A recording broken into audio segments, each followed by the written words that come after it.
Hi everyone, let's welcome you to yet another series of Expert Roundup. And today I have like amazing guest with me, Ashley, the hidden rule expert. Most of the people know her for a reason, like Ashley, the hidden rule expert. So let me give you a quick overview about what Ashley do. She is a rock star mom, managing like a multi seven-figure, eight-figure Amazon businesses. She help people on how to scale their businesses and how to create a rock star team. So let's bring her to the stage. Hi, Ashley. How are you? I'm wonderful. Thank you so much for having me. Oh, I'm so excited. Yeah, Let's get me the party too. started. Yeah. So, Ashley, would you like to give your quick introduction to our amazing audience here? Because they like, and one thing I just want to know why it's Ashley, the hidden rule expert. Like, so I just need to discover it today for a reason. So let's Yeah. give. So you can share your you can give your introduction to the community and the people listening to our conversation. And there are some people saying waiting eagerly for this session. So there is something special, right? So let's get Yeah. started. Well, I really appreciate it. Well, hello, everybody. I'm Ashley Armstrong, the hidden rules expert, and I help established product companies find millions of dollars they're leaving on the table. And I heavily focus on women in e-commerce with my mastermind community. And really, at the end of the day, the hidden rules is something that comes naturally to me and everyone. No matter what business you're in, no matter what walk of life you have, you've learned and you've discovered little rules and little ways to get the job done faster and easier. And so really the hidden rules for myself is, sports, life, business, mom, traveling, living in a completely different country. I lived in Cabo San Lucas, Mexico for almost 14 years. I'm a Canadian. I'm now back up in Canada. And so through all of my so far 39 years of my life, I've had the opportunity to try a whole bunch of different things and fall on my face a whole bunch and learn the mistakes and the lessons and pick myself back up and going again. And so everyone just naturally started calling me the hidden rules expert because I kept finding ways of getting things done easier and faster and more successfully. That's about it in a nutshell. That's amazing. I would say that's amazing. But still, like how this the hidden rule experts attached to your name, like and now I know people know you like as a hidden rule expert. Probably they know actually, but some of you, majority of them, they know as you the hidden rule expert. Like your name is not complete without like hidden rule expert. It's actually the hidden rule expert. So how this hidden rule experts like came up, right? I just want to hear this story as well. Yeah, actually, to be quite honest with you, I am the go-to e-commerce expert for national media in the United States. So I'm a regular guest expert on the List TV show, and my PR and marketing agency, after working with my publicist and doing a lot of pitches and getting on TV and, podcasts and publications and all this other fun stuff, I kept talking about finding the hidden rules. I'm finding like the hidden rules to leverage Amazon, the hidden rules to properly position your product line. And so after having these conversations and getting online, it just became natural. Actually, my mentor, Chris Winfield, is like, that should be your name. You should be the hidden rules expert because you keep telling us all these hidden rules on how to get things done. And that's really how it came about. Was one of my mentors basically picked it out of our conversation, and that's what it is. Yeah, interesting one. Okay, so actually tell people like what you do, how you help brands and people like they like where they left $1 million probably like a huge chunk on table, and how like you people help them in recovering all this chunk. So what how these things work actually? Yeah. Well, I've been online for a decade now, so 10 years. And, I went from publishing children's books to manufacturing products, built seven-figure plus businesses. And then I partnered up with Dan Hollings, who is one of like the big gurus in our space and marketing authorities. He launched the book and the movie The Secret, which is a $350 million launch. And from working with him for 6 years, training programs, mentoring, coaching, software tools, you name it, I had the privilege and the opportunity of working with thousands of individuals, as well as consulting multi-million dollar companies. And what we really end up helping a lot of companies with, and the basic terms is clearly identifying the foundation of their company through their branding, messaging, and positioning. And even if you're a small company that's only doing 10,000 a month, or if you're doing $10 million a month, a year, you'd be surprised how many businesses quickly get some wins and they just start running really hard, really fast. And they completely forget about how they're positioning, how they're communicating with their audience, and making sure they have a very clear representation that is consistent between all the social media platforms. Because really, at the end of the day, as you guys know, you have to get in someone about 7 times on average before they make the buying decision. And so if you're not consistent between all platforms, you're not able to create an ecosystem online, because you want to keep all your customers and all the people who are watching you with inside that ecosystem and just keep hitting them from left, right, front, side, back, Facebook, Amazon, Instagram, wherever you want to call it. You want to make sure that they're seeing you, they understand who you are, they understand the problems that you're solving. And really, at the end of the day, we end up leveraging what the companies already have by finding the money that they're leaving on the table. And that really is what my specialty is the positioning of the company and the marketing aspect with their particular product lines, and seeing what they already have, because most companies have a lot of the assets they need. It's like all the little pieces of the puzzle, but we just need to take those pieces of the puzzle and put them together so that we can create that ecosystem. And so, doing bundling strategies, properly positioning, using the science of graphics, we've been able to find over $500,000 of free found money for our clients. Yeah, just free money. It's just like you're not doing anything. You're not building sales funnels. You're not doing any of this stuff. No lead generation, no sales funnel, and like with this little things you can save, like, and you can collect a ton of money that you always leave on table. Like, you don't have to run after this. You just have to fix few things and bang, you can store a whole lot of money, right? Yeah, a So, lot of times people get too yeah. complicated. They get too complicated. They see So, shiny objects and they're like, oh, I should do this, or no, I should do that, or I should do that and that and that and that and that. And it's too much. It's too confusing. A lot of the times going simple, easy, a little bit of sweat equity and elbow grease, and you'd be surprised what you can discover. yeah, so I agree with it. I agree. Okay,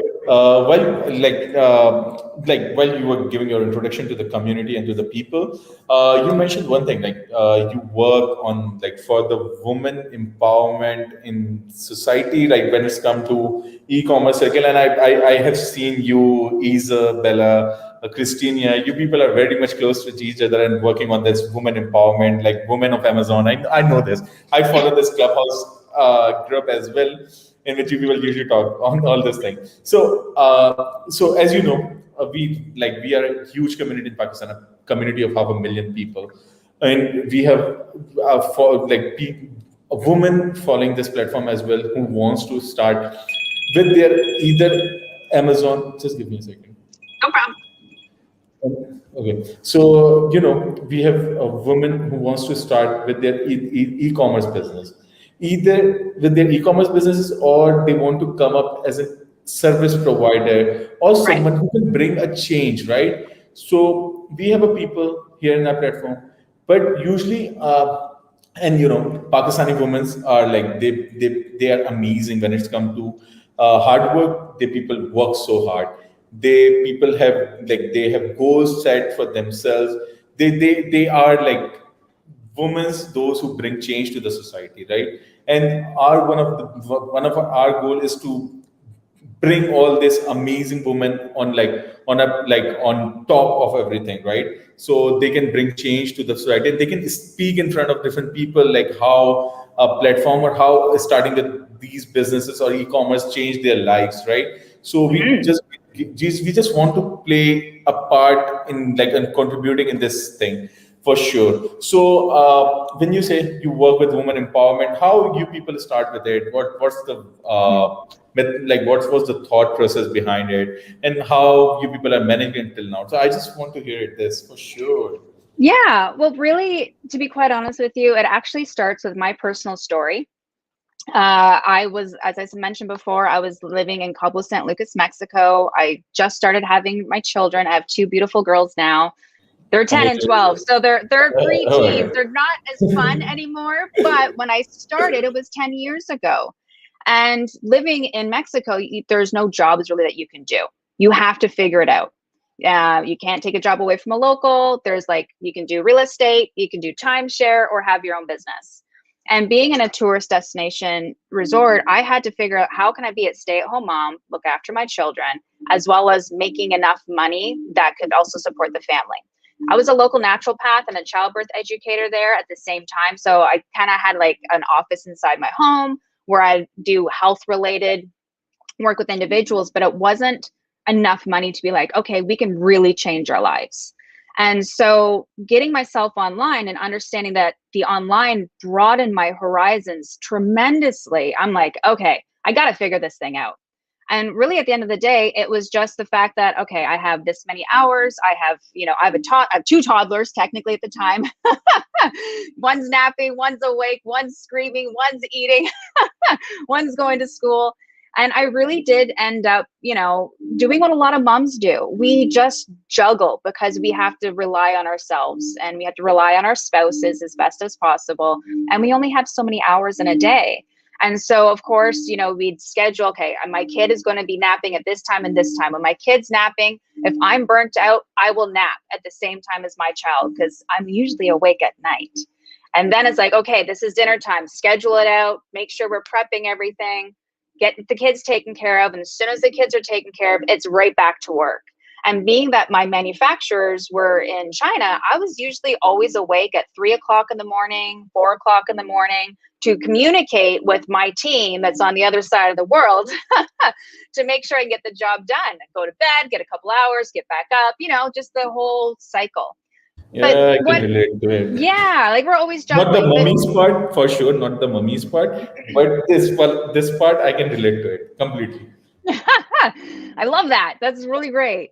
And what I really want to make sure that I want the women to understand is number one, I've created lots of women support communities. I still have a community running to this day in Mexico of expats and national Mexican mothers as well to provide support and, education and anything you can possibly think of. I help them start businesses. So that's still running to this day. And that's running for almost 10 years now.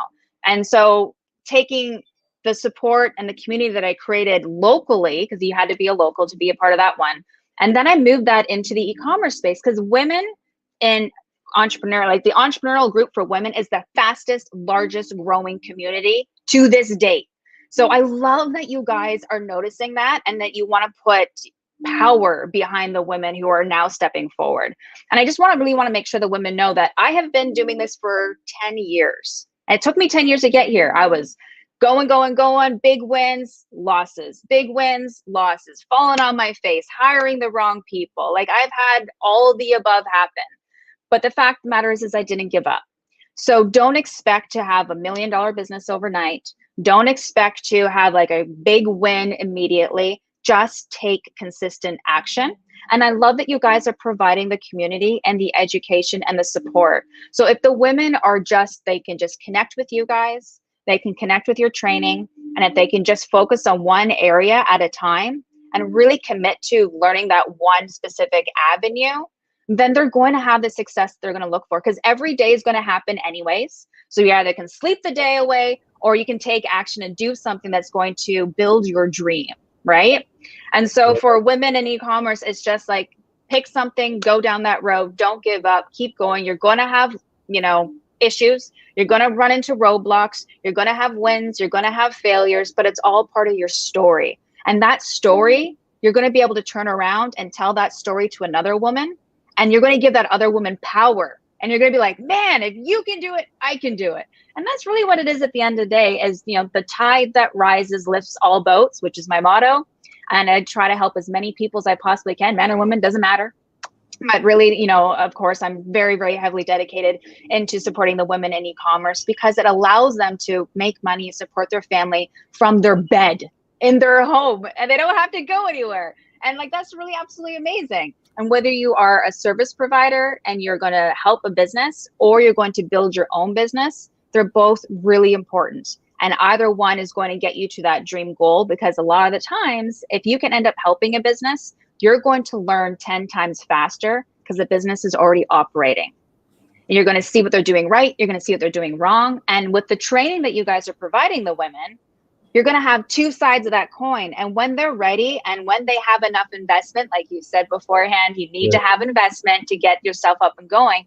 You're going to build yourself up. You're going to be able to put money away, and you're going to know how to do it right the first time because you went down that road and you saved the money and you learned from other people's mistakes, and you're just going to have an amazing time doing it. Yeah, so I completely agree with it. So there are key takeaways from the things that you have mentioned here, and like okay, so as we have a discussion about this, like we people are trying to build a strong woman sellers community or a service provider community here in Pakistan. And the advices which you have put here, they completely relate to it. If they just want to start it, they will feel that there would be a roadblock for everyone. Probably, I would say there are roadblocks for probably for me, probably for you, and probably for all the people. But you just have to fight. Everybody. Yeah, for Yep. everybody, you just have to fight towards, and you just need to have this dedication that you need to achieve it. Whatever roadblocks come in your way, you just have to fight with them. You just have to go through it. So you just Yep. need to have a practice of how you can overcome all these roadblocks if you need to get succeed. And one thing at a time, like learn one skill at a time, and then multiply Yes. it, like, and then start with the subset skills as well. So coming back to the discussion, let's discuss something about Amazon, right? Yeah. Yeah, people would love to hear this. Like, okay, so we have few comments from Sabah. She really liked your smile, and she's Hi. mentioning. How you doing? Thank you so much for Uh, watching. so she's saying she motivating women Woo! entrepreneurs. So you have a great community of women, or like in e-commerce and like women on Amazon. I am a big fan of women on Amazon. Actually, I would say the event that you people host, like women on Amazon, that's amazing. And probably I think I should start with same here in Pakistan as well. But still, there is an emerging like people are starting with it. Probably in the next few years, 1 year or 2 year, we will see more and more women entering this Yes. freelancing business. As in Pakistan right now, there are so many women showing up at tech startups. So we are seeing it here as a tech startup. There are people, women emerging, but as in like e-commerce sellers, definitely there is a space like for e-commerce businesses. There are less women showing up, but we are working on it. Like we are working on the development and empowerment of it. So you have been receiving, yeah, so you have so many fans here. All rounds of benefits. Arisha is saying hi, salam. Like she's giving you a greeting and nice to hear you guys. And like Sana is saying she is really positive energy for all the Ah, women here. thank you. I love you guys. Oh my gosh, we need to talk every day. You guys are motivating me. I love Okay, it. I love it. okay. So let's start with some Amazon questions, right? Oh, Yeah, sure. that's one of my favorite part when I discuss things with all the people like you who have been into this Amazon circle and is helping business to scale and like, oh my god, let's have a deep dive over it. Okay, one thing I want to ask. Yeah. So one more good question here, like one more appreciation for you. More power to her. Thank you so much for this live Oh, session. Oh my God. oh my Like gosh, you guys are they really, amazing. yeah, they love Any your way I can smile. help you, reach Okay, out, ask okay, questions. We're here for you. okay. So actually, when we say you help brand in scaling, right? And like Mhm. there are the rules that you worked on, like what are the hidden rules and you are expert at it. So what should be the primary strategy for exiting before starting a business? What should be the Was key focus when you want to exit any business? So how you actually plan it? Okay, so I love that you brought that up because a lot of people, when they go into when you and I started years ago, it was find a profitable product, get it up there, make money. And that was kind of it. You want to make more money, you find another profitable product, you put it up there, you make more money. Some win, some lose. But over the years, people started realizing that that's not actually a very solid business plan. There's no exit strategy. Like, how are you supposed to do something with all that hard earned energy and effort? Like, yes, you're putting food on the table, but you're not setting yourself up for a big successful win in the end. And so what I like to first and foremost, before I get into any conversations with anyone, is I really want to make sure I pull back the curtain of what it really takes to run and operate a business, to make sure that's a really good fit. And you and I discussed this already, and I love that you are on the exact same page that I am.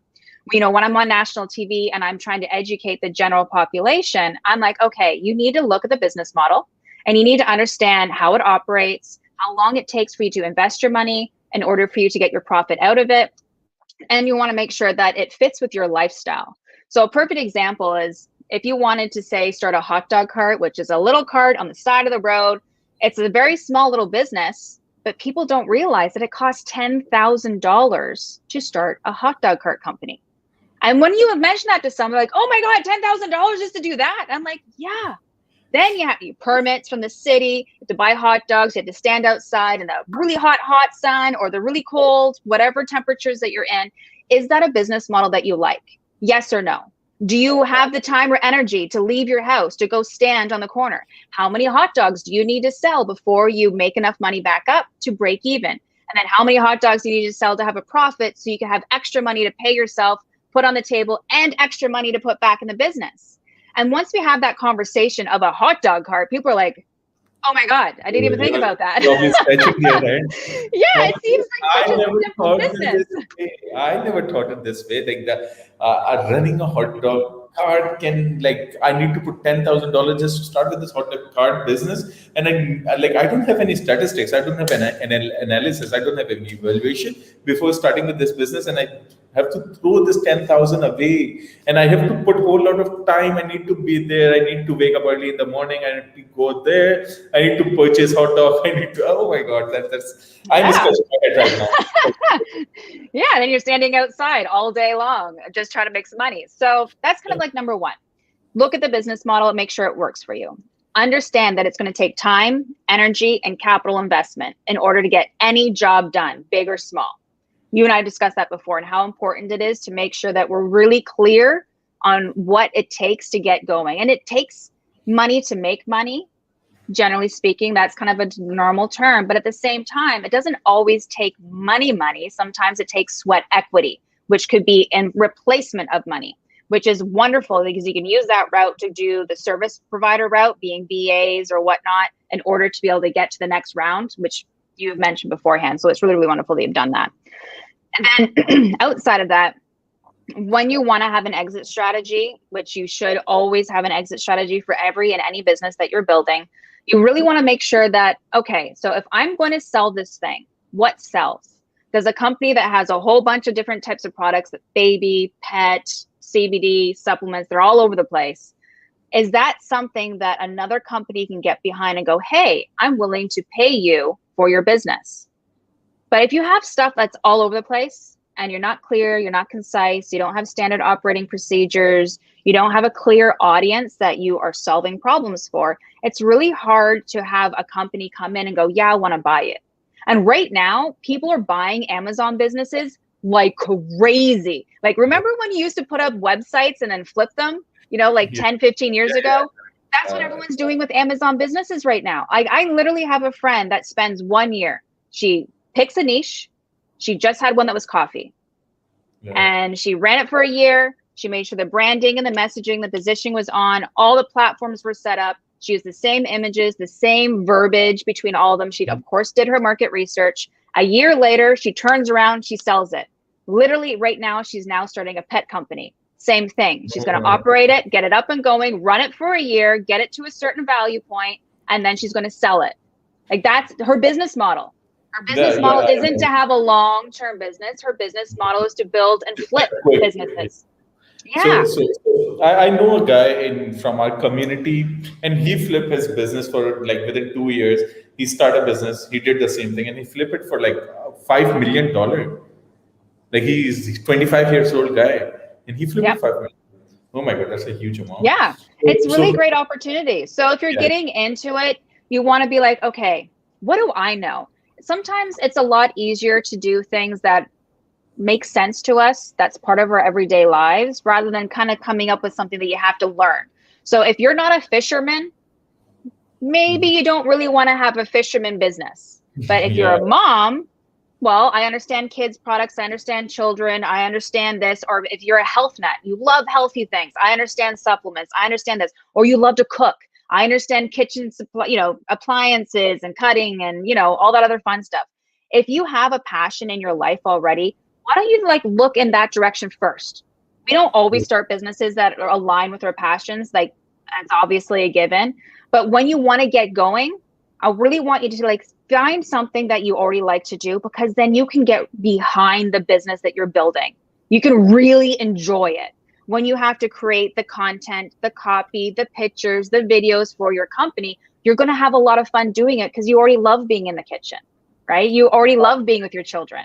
I So completely agree with this. yeah, so think about that avenue first. And then once you kind of get up and going, then join the programs that you guys are already providing, where you're showing people how to find holes in the market, where there is profitable product opportunities, where there's a lot of search for this type of product, but there hardly is any products available. And you can kind of get into that niche with that one product. And really, at the end of the day, when you're launching any business, whether it's a digital business, a physical product business, the very first one you do is supposed to be your education. It's to learn how to do it. It's not to make $1 million business, people. It rarely ever happens that way. So the very Exactly. first one should be a test. Yeah, Do I I live. like it? Yeah, a Yeah. learning curve. You're going to make mistakes. You're going to like do good. You're going to do bad. You're going to screw up. That's part of it. That's part of your beautiful story that you're going to be able to tell someone else one day to give them the motivation. So, when it comes to just getting into it, making sure that you have a particular audience and you see that there's a problem. Here's a perfect example. I had one of my clients where her daughter ended up having eczema, so like it's Yeah, I big know. problems on their skin and it's like red and sore and it bleeds, and they're children. So children don't know not to scratch. And as soon Yes. as they scratch, they make it worse and it gets even further all over the body and it gets infected. And it's horrible, absolutely horrible. And so what they ended up doing is she ended up creating like a baby suit, like a body like onesie that has sleeves with little mittens. So the babies couldn't actually scratch themselves, or the toddlers couldn't scratch themselves, and the mittens can come on and they can come off, right? So she had a problem with her own child, and she did her research and she realized there's millions of other adults and children who also have the same problem. And the only product on the market was cream, just creams to put on top of it. There was nothing to actually stop the children from hurting themselves. And so she created a product around fixing a problem, right? Now, that is something that she made from scratch. But she had a problem in her real life and she saw that there was a hole in the market. And she went and she clearly and cleverly created a product that would fix that particular issue. And it was really easy for her to get behind it, create videos, create pictures, create content, because it was part of her life. And, now she's just rocking and rolling. And when we got together, we tripled her sales just by, the properly positioning of her brand and her messaging and her product line and her visual representation. And she's off to the races. And now she's serving like thousands and thousands of other moms and other families with their kids are having the same issues. And they're now healing. The children are healing, which is beautiful. And it's amazing. That's And that amazing. That's one product, now she has like product 2, product 3, product 4, product 5 that are all within the eczema niche, right? You start with one and then it this snowballs into more. she's just solving her problem, and she found out like opportunity that it do have an opportunity. She is looking for her own solution, for a solution for her daughter, and she found this is the problem with so many other moms like across the globe. Probably they all want a solution for it, and like this is how you find problem and you find a solution, bang, and you find a product. Yep. So this is a secret. Like if you want to do something extra, just look at your problems and you will definitely find a solution. Yeah. Just look at it. And this is how revolutions come, like innovation comes. This is where Yes. innovation comes. And this eczema has been something which is with people like for a decade, like 100 of years, right? Yeah. This is a disease, right? This is with people for 100 and 1,000 of years, but no one has ever think of this way. Yeah. So you just need a different mindset to think this way. Yeah. So we And that's a big one, right? So for yeah, people that's who a very don't big. have And for people who are watching this, I want you to know you don't actually have to have a problem in your life to solve it, to figure out a product line. Like that's just one direction. But here, let me Yeah. give you another idea. You use tons of products every day in your life, your kitchen, your bedroom, your bathroom, your children, like everywhere, cleaning, like all the above. I want you to think about next time you go through your house and the next time you pick up a product in your house, ask yourself, is this doing a good enough job? Or would it be better if it had plastic or metal components? Or would it be better if it had a lid? Or would it be better if it was bigger or smaller? Like, think about the products that you're already using and how it really upsets you. It pisses you off. Like, oh my God, I wish this thing just did this better. And that right there is an idea that you can run with. I agree. I agree with this. Okay, so we have from Sana, and she's asking, can you elaborate how your Amazon Amazon journey journey. started? What Yeah, was your story? absolutely. Yeah. So when my children were very, very young, so over about 10 years ago, I actually first started with, I made probiotic drinks. So I was a naturopath, so natural health practitioner, natural medicine, and a childbirth educator to help the local community in Cabo San Lucas, Mexico, which is where I was. And there's a lot of tourists and a lot of people who go down there to have, vacation and drinking lots of alcohol, and they have lots of hangovers and health issues. So before probiotic drinks were even a normal thing, like you can buy them at Whole Foods now, everyone knows about them. I was cultivating my own bacteria in my kitchen. So like, I mean, big things of like bacteria that I was like growing to make these probiotic drinks, which are basically it's good bacteria for your intestines that literally helps you with every disease, every problem, every ailment in your entire body, because your intestine is your second brain, basically. And so I'd make these drinks and I would sell them around locally. And I'm like, how can I make more money at this? Because this is something that is going to be huge. And so after spending about a year trying to figure out how to manufacture this product, everyone wanted like $150,000 to get it going. And I'm like, $150,000? You gotta be kidding me. This is ridiculous. There's gotta be an easier way. So as I was like trying to figure that out, I ended up discovering, well, wait a minute. Okay, so if I'm going to have a product that goes in my body and it's something that needs to be shelf cannot be shelf stable, or can I make it shelf stable? Then I had to come up with a particular product that would allow me, that would be small, lightweight, easy to ship, easy to store, and doesn't have liability. And so going through that process of trying to figure out what that product would look like, how I'd manufacture it. And I was like all over the world. I was like doing everything I possibly could to figure it out. I ended up getting bored of like trying to figure this out because it was a huge amount of money. So I ended up writing children's books. I wrote and published 6 children's books about my children, for my children, in case I died early one day. So they're about how to be an entrepreneur, how to deal with bullies, how to meditate, all these life lessons I wanted to leave for my children. But I published them on Amazon. And I'm like, holy crap, I got 2 bestsellers out of it. I'm like, holy crap, like, oh my God, Amazon, like this is the place to be. And so trying to figure out how to manufacture my own product, which was too difficult because of the liability issues and needing to be in a fridge and all this other stuff, and publishing 6 books, becoming a bestseller, and having to work with people from all over the world to help me with my illustrations and trying to figure out how to put it all together, it gave me like the clear direction idea of like, holy crap, Amazon cannot be ignored. This is a place to be.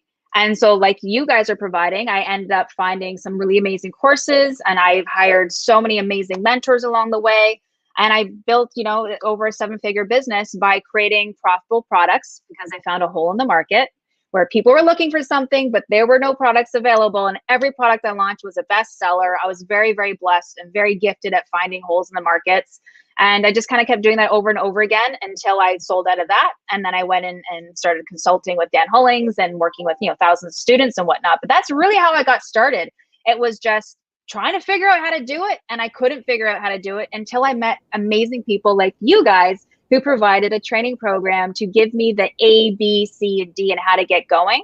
And then once I got going, I was just like taking in all the education. I was hiring all the best mentors I could possibly find to help me expedite my growth so I can be more successful a lot faster, I basically. just want to ask one thing here. Like, okay, so there is still people those who don't find like, okay, I would like rephrase it. So how do you think, like, what's the value of having a mentor in your life?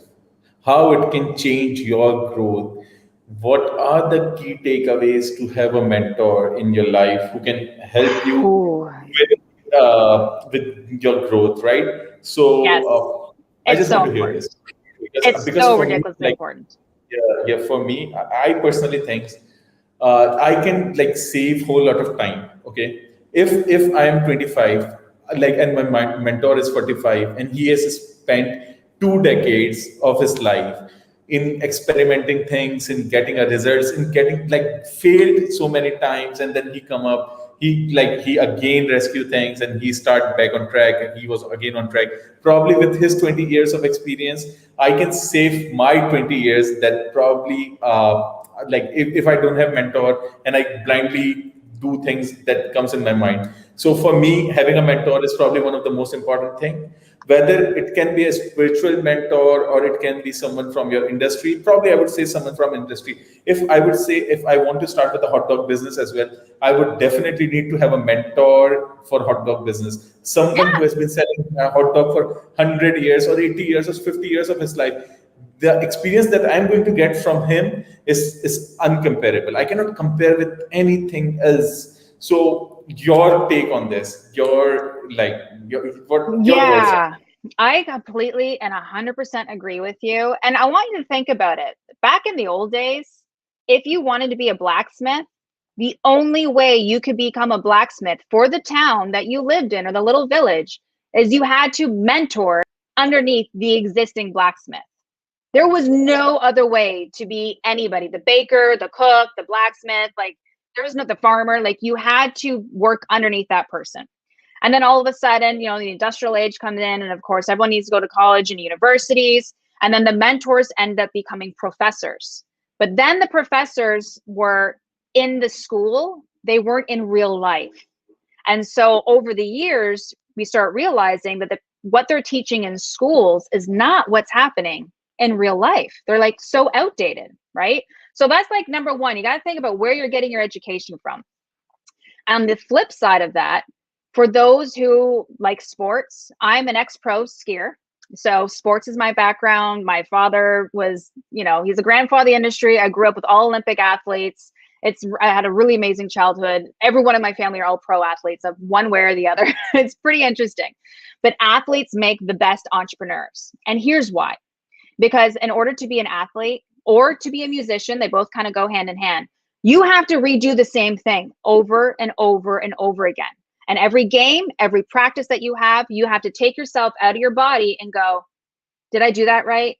Could I have kicked the ball better? Could I have like put my arms in a different position to have a better swing? Like you had to keep analyzing. You had to detect and correct yourself and do it again. Detect and correct yourself and do it again. Win a game, awesome. Go to the next one. Lose a game, crap. What did we do wrong? Let's make sure we do it again the next time. So you have to consistently repeat the same process over and over again. But the only reason and the only way that you end up being successful in sports is because you have a coach. If you look at any single big team in the world, they have a coach for health and nutrition. They have a coach for kinesiology, your body and positioning. They have an actual coach for the sport. They have assistant coach. They have so many coaches. You look at Fortune 100 companies, anyone who's successful will always have a mentor because we are human. We might have a goal, but life is going to knock us off of our goal. And it's going to get in the way. Like a kid's going to get sick. Something's going to happen. The car's going to break down. I have to figure out how to do this. You know what I mean? So we need to have someone in our corner to making sure that we stick to our plan and to our goal. And really, at the end of the day, you should actually have the minimum of 3 mentors in your life, in my personal perspective, as well as some of my mentors. That's what they also agree with as well, which is pretty interesting. So I have a mentor for my media and market, my media and publicity and mindset. So that's Chris Winfield and Jen Gottlieb. They have it's Super Connector Media out of New York City, the United States. And they're absolutely amazing. And they help me stay on track with doing all the media and TV publicity that I'm doing. But Jen is there to make sure that when I'm like freaking out and I'm crying, like, oh my God, I don't know what I'm doing. I'm freaking out. She'd be like, nope, let's get you back on track. You know what you're doing. You got this. Go, girl. I'm like, okay, great. Then I have another mentor, David Meltzer. And David is absolutely amazing. You would know him from the movie Jerry Maguire. So that Jerry Maguire movie is based on David Meltzer. And he helps me with positioning and sales of what it is that I'm doing. And he also comes from with a business perspective, but also a spiritual perspective. So he kind of handles the spiritual and business at the same time, which I'm very blessed for. And then I also have Todd Herman, and he wrote the book, The Alter Ego Effect. And he is known worldwide, and he has like his 90-day programs, but he teaches you how to step out of who you are and step into an alter ego to get a job done. Just like Beyonce. Beyonce had her alter ego. Her name was Sasha Fierce, because Beyonce grew up in a very religious family, but she had to go up on stage in these very risque outfits, and she had to like go way above and beyond what she would normally do in church in order for her to bring that other part of her, the celebrity, the person who's the entertainer, out on stage. She had to be a different person. So her persona was Sasha Fierce. So anyway, so Todd Herman helps you figure out what that alter, identity is, so that you can get the job done. Whether it's sports, whether it's business, whether it's mom, whether it's relationship, doesn't really matter. It's how you can leverage that for the most part. So he helps me with ramping up my business and making sure that I'm able to stick to the path that I have on hand. So I actually, technically I have 4 mentors, but really it's 3, because it's 3 different companies for different aspects of my business. And then I also actually have a head coach as well, and that's hypnotherapy, because I like to get things done fast. I work really hard, I work really fast, and if you can't stay in pace with me, then get out of the way. So when I go to a hypnotherapist, it helps me get through any mental blocks or any childhood limitations or any sort of blockages that I might have that are kind of like, holding me back from getting something done. And I can quickly reprogram and rewire my brain so I can like take action a lot faster. So if you've noticed, I now have like 4 different people and a head coach, and that's all just to keep me on my game, because I know what my goals are. I have one life to live, and I'm going to live it to its fullest. And I have 2 beautiful little girls that I need to show them how to get the job done, and they can do anything they want to do as long as they stay committed to their action plan. And so having a mentor and having someone keep you on track, even when you feel like you completely suck, is the best thing you could ever do for yourself. And sometimes your mentor is a best friend, or sometimes it's a grandparent, or sometimes it's a neighbor down the road, or someone who owns a business, over here. A mentor sometimes doesn't even seem like they're an official mentor. You don't have to always pay for them. They could just be someone who believes in you, who's like, yeah, go do it. You can go to college, you can university, you can be a doctor, you can, whatever it might be. There's someone who believes in you, really is what a mentor is at the end of the day. But they're bestowing all of their failures onto you so you can fast track, just like you had said. So why make the damn mistakes, right? Yeah. So one thing probably I want to add here as well. So I completely agree with the things that you have said about mentors, and I'm lucky to have some amazing, great, like probably one of the great mentor that I have is Sunny Ali himself, who have given this vision to the community and who's working with the community for the growth of Pakistani people. So I am privileged to work with him side by side, and to have as like probably sometime I considered him as probably best friend. I need to discuss something about life. I reach out to him. Yep. He's one of the best mentor that I have in my life, and probably I completely agree with you on the things like, oh my God, that's amazing. I don't have words to explain the feelings that I have. One more thing that I want to put here right now, that's when you reach out to all these amazing people, those who are your mentors right now, those who help you in every single thing, from your business perspective, like you have 3 mentors for your businesses. How you reach out to them? Like, did How, you pay how did I them? find Yeah. them? So, yeah, how do you, so there are 2 things. How do you find them? One thing. And Yep. how do you consider them as your mentors? Like this, they can be your mentor because it's your choice. When I need to find a mentor, I need to select it. Mentor won't pick me. I have to pick someone as my mentor, right? And another thing, number 3, did you pay them? And while you are paying them, you are getting into their coachings or their trainings or something. So did you have thought why I'm paying this guy this much amount? Like, because all these are like big names that you have like like that you have said here. All these are the big names of industry, right? So Mhm. how this thing happened, right? I just Yeah. really want to know. Yeah. Well, Yeah. first and foremost, sometimes you see someone put a post like on Facebook and they're like, I'm looking for a mentor. Who do you recommend? And it's just like, no. No, don't do it that way. That's not going to help you at all. And you're absolutely Yeah. right. You do have to pick the mentor, but sometimes the mentor picks you when you're like that young kid who doesn't really want help and you're like, I can do it on my own. And then you But have a yeah, yeah, teacher. yeah. This happen. This do happen, right? This do happen. But Yeah. you need to be part in his, like, you need to be someone in his circle, in his community. Then he will pick you. Yeah, like Yes. probably I'm living here in Pakistan, you are living in Canada. If you don't connect, and like you cannot be my mentor. I just need to be either in your circle. I just need to show my active presence towards your things, right? Whatever you're Yep. doing, I would be engaging with you. I would be putting my effort, my words in conversation. Or this is this, and then you will pick me, right? Probably if you like my attitude or you like my things, and then you will pick me. But you're living here in Canada, I'm living in Pakistan. We cannot connect, like Yeah, so unless that's we one get into thing, each other's right? circle. Yeah, unless we Yeah, get into each other's circle. You're absolutely right. exactly. Really, really at the end of the day, it's be be open to the idea, okay, I want to get something done and I want it to be Mhm. big. And if I want it to be big, then I need to have someone in my corner. There is no businesses that are run by one individual person. Every single business has legs of team members to get the job done. Every business in the world, right? Every sports team, generally speaking, as we mentioned before, different coaches, different people on the sports team to get the job done. So there's no reason that we need to be doing life alone by ourselves. That's like number one. You don't need to do it alone.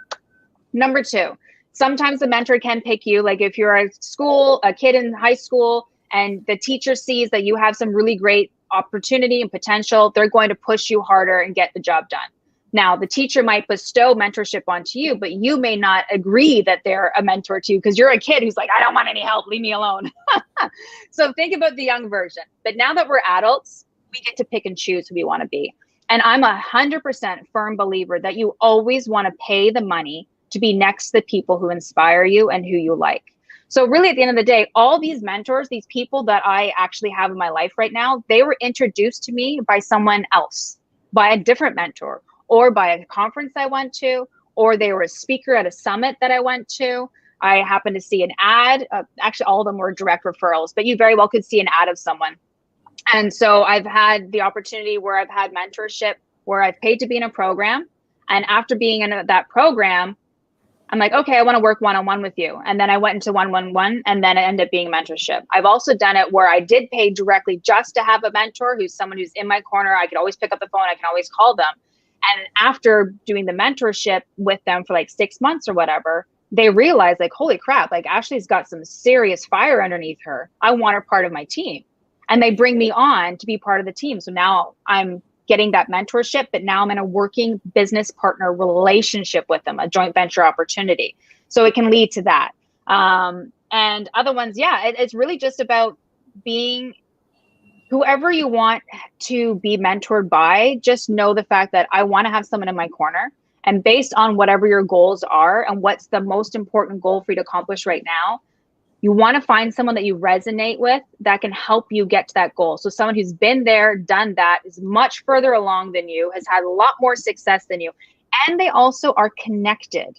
Because once you start working in mentorship with someone and you really take action, you show up, you follow through, you do what you say you're going to do, you proving to the mentor that they, not number one, that you're following along what they're saying, but number two, that they can also trust you with their Rolodex.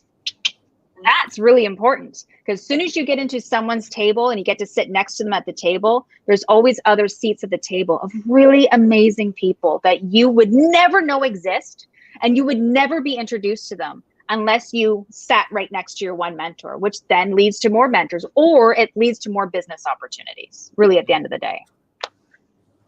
Yeah. So So find someone who resonates with you. Don't hesitate to pay to get next to them in a small program, and then work your way up to working one-on-one with them. And then sometimes business relationships can develop out of it. So it's pretty cool. I agree with this completely.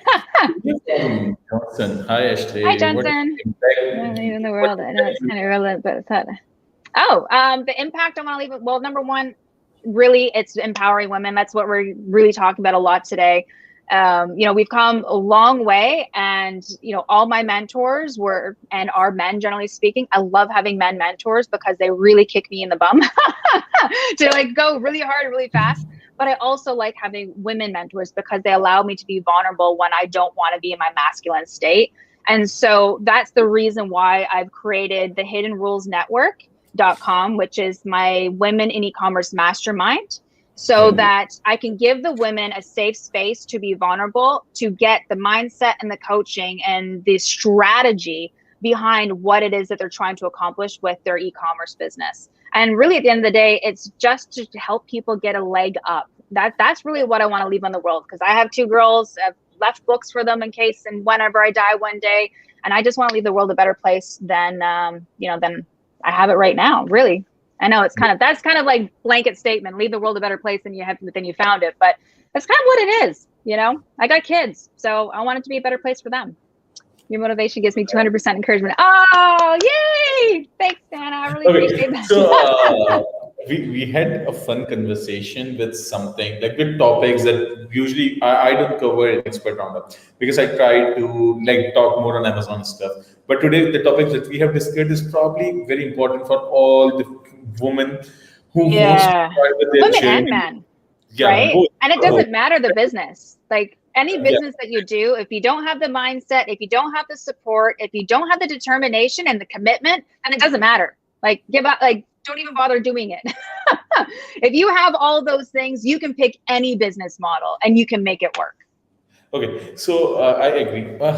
We have like from Zach, and he's a great session, but what exactly were the hidden rules? So what are the Okay, so hidden rules? I'll give you some hidden rules. We'll do a really quick dive really quickly because I know that we're on a time constraint.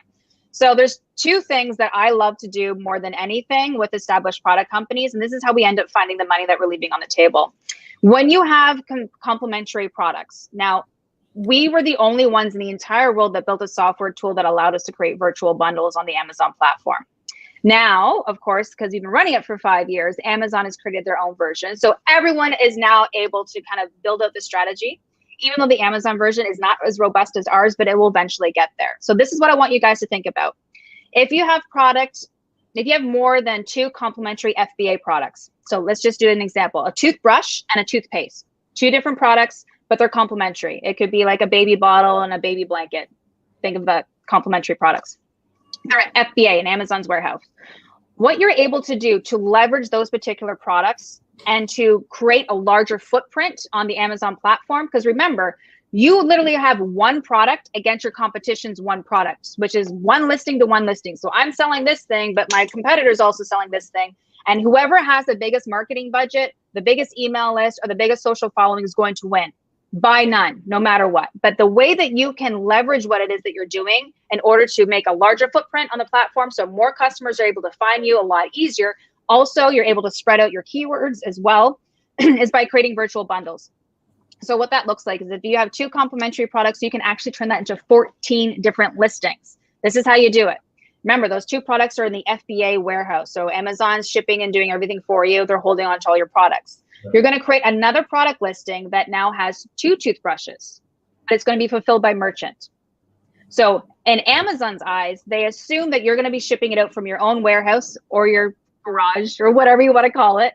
But in fact, you're actually going to be shipping them out from the inventory that's sitting in the Amazon warehouse. See that? The inventory is already there. Now we're creating an FBA fulfilled by merchant listing of two of the same product. When a customer buys that product, you're going to do a seller fulfilled order and you're going to ship that product to that customer from the inventory that's already sitting at your warehouse. You're already paying for warehouse inventory. So why spend any more money in inventory storage fees or anything along those lines? You can do that.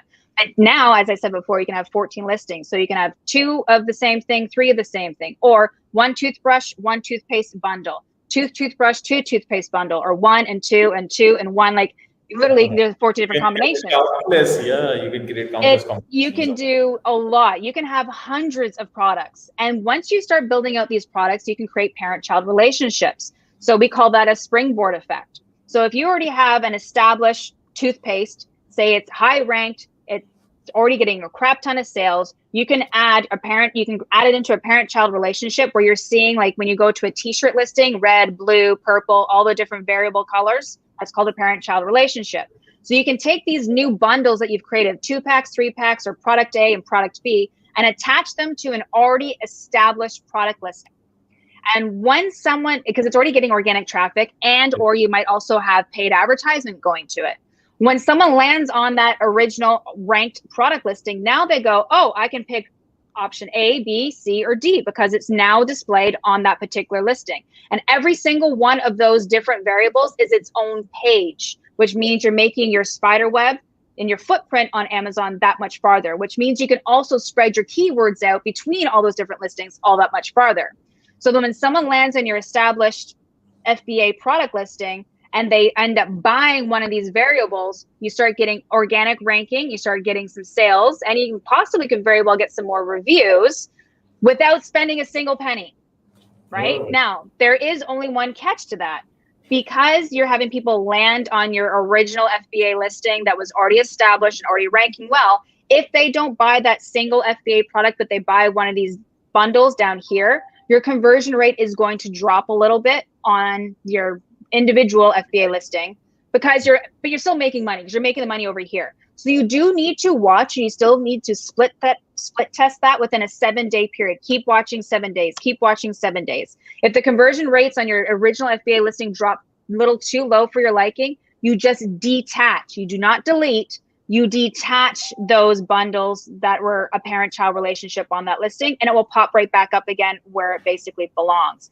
But what you end up doing is you're not spending a single penny. You're using organic traffic that you already have to basically bump up these brand new listings with sales and ranking juice and possibly some reviews as well, without having to do a launch strategy, because you're leveraging what you've already spent time, energy, and effort to do.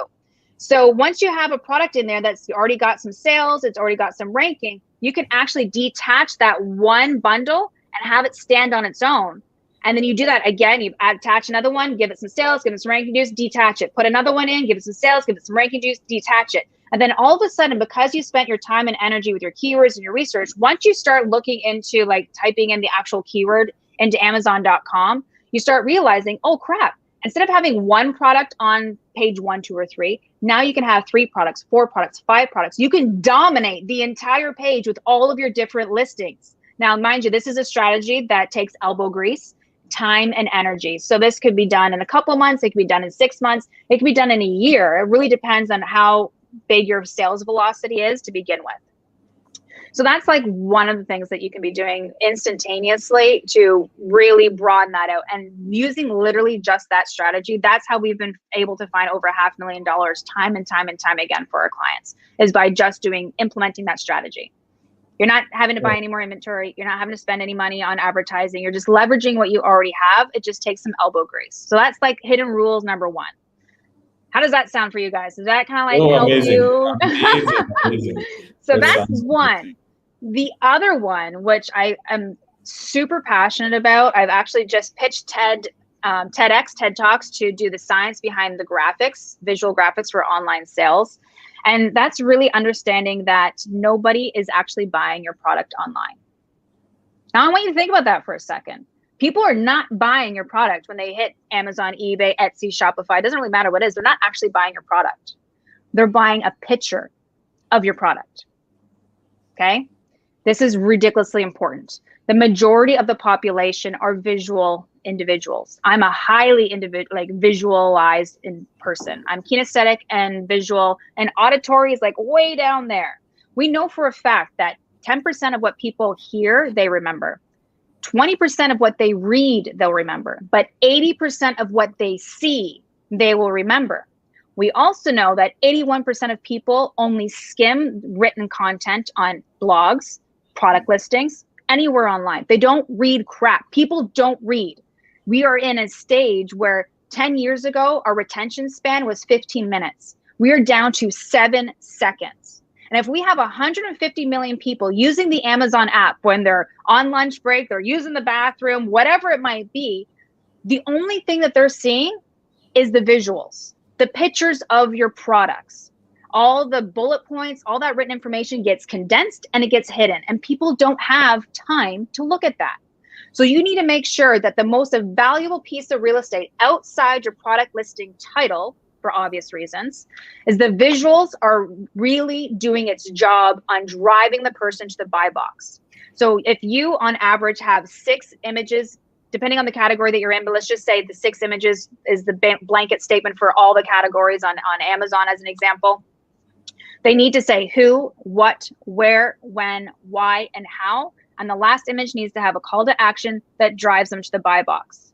So that means you're going to be using product infographics. So pictures of your actual product, lifestyle images of your product, and then you're going to be taking the most important information that you have in your bullets, the questions that people are asking on your actual listing, the good and the bad in your product reviews and your competitors' product reviews. You need to take that information and drop it down to the smallest, like few words you can possibly get, bullet point, and you want to put those into an actual graphic. So productinfographic.com, we actually have 175 templates that are drag and drop, so you can very quickly, within 3 minutes, create infographics of your products and upload them. And it boosts your conversion rates about 120% in 30 days if you have some pretty good traffic going to your listing as well. And I've done this time and time again with my clients as well. All we've done is just change the graphics of their images to make sure who, what, where, why, when, and how, making sure that they're answering all the questions the person needs in order for them to make that buying decision. And we instantly boost their conversion rates. Instantly. Amazing. There's another little one. How does that work for you guys? That's amazing. That's amazing. All of that, it takes a little bit of sweat equity, no money. So is there any discount for the community? Like if you want to use this infographics thing on your website? Yeah, absolutely. Well, it's productinfographic.com, and I'd be happy to give you guys a coupon code. You have to give us a moment to set that up for you as well. So please give us until tomorrow. We'll get that out to you guys. You can share it. And then outside of that, as I said before, do the bundling strategy. It works. If you have complementary products, by all means, you can do it manually yourself, and or you can start using Amazon's version of their bundler tool, which is not as good as ours, but it still works. But again, all it is a little bit of elbow grease, and you can find the money you're leaving on the table. So there's some hidden rules for you. Oh my God, hearing so many good. Oh, thank you. Oh, it's so awesome. Oh, thank you so much, Maria. Visual attraction is great. Yes, I know. I'm so excited. Visuals is like my favorite thing to talk about in the whole world. It really is. Taimur is saying, well, the rules are not hidden now. So you have shared few rules here. Yeah. They're not hidden. Nope. Yeah. So before ending this amazing conversation, I just need to ask one thing. So this just came pop in my mind, and I just put this in a post as well. How strong should be your failure muscle when you yeah, you brought that one up. Oh, I love that. That is like my favorite thing ever. I came up with the slogan, how strong is your failure muscle? Because it's a really important question to ask. And I love that you asked that question. Yeah. Like any muscle in our body, our tongue, our arms, our legs, the more you use it, the stronger it gets. It makes perfect sense, right? But in school, we're taught that failure is a no-no. You cannot have an F. You cannot have a C. It's unacceptable, which is complete crap, in my opinion. Really, at the end of the day, the failures are what gives you the lessons. There's the silver linings. Yes, you're going to get bumped. You're going to get bruised. But the more that you fail and realize that it's not an actual failure, it's a lesson learned, the stronger your muscle gets to be able to get back up and continue going again. And every time a molehill or a problem becomes your way, instead of being put off by it, like, oh my God, what am I going to do now? I have no idea what I do. You've practiced, you've strengthened that muscle. So every time a problem comes up, you're like, okay, breathe. I got this. I'm going to figure this out. This is how I'm going to attack this issue. And you just move faster. You fall down, you get up faster. You fall down, you get up faster. You move forward. Nothing's going to get in your way. So flex your failure muscle, everybody, because I promise you, the more that you realize that it's a lesson learned, the faster it is you'll be able to get back up anytime you have any setbacks. Amazing. This explanations, like the word explains everything. So like I don't think like I completely agree. Since the time we get enrolled ourselves in schools or in high school, and then in professional education, we were always told that we cannot be failed. Like if you're getting failed, then probably there is something wrong with you. But they don't like because this is how society thinks.